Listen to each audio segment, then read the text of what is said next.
మనము పిలువబడుతున్నటువంటి it's an award.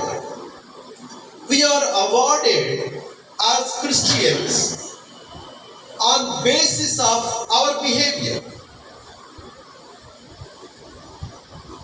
అపోస్తల కార్యములు 11వ అధ్యాయం 26వ వచనంలో, అపోస్తల కార్యములు 11వ అధ్యాయం 26వ వచనంలో,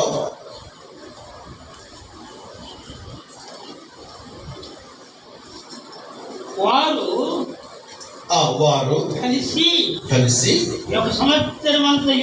ఒక సంవత్సరం అంతయు సంఘములో ఉండి బహుజనులకు వాక్యమును బోధించిరి. మొట్టమొదట అంతియోకయలో శిష్యులు ఎవరు పడ్డారు? క్రైస్తవులు అనబడ్డారు. క్రైస్తవులు శిష్యులు వేరువేరా ఒకటా? క్రైస్తవులు శిష్యులు రెండు వేరువేరా ఒకటా? రెండు ఒకటే, వేరువేరు కాదు.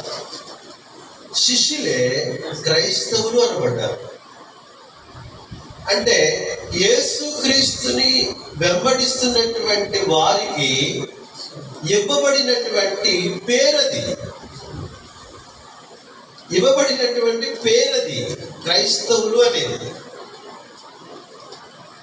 క్రైస్తవులు అనేటువంటిది ఒక జాతి కాదు. క్రైస్తవులు అనేటువంటిది ఒక కులం కాదు.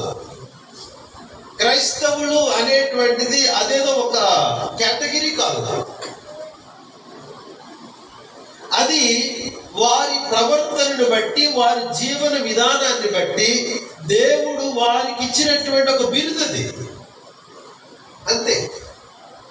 అంటే ఇక్కడ క్రైస్తవులు ఎవరు అని చెప్పేసి అంటే యేసు క్రీస్తుని వెంబడించేటువంటి వాడు, ఆ వెంబడించే శిష్యులు క్రైస్తవులు.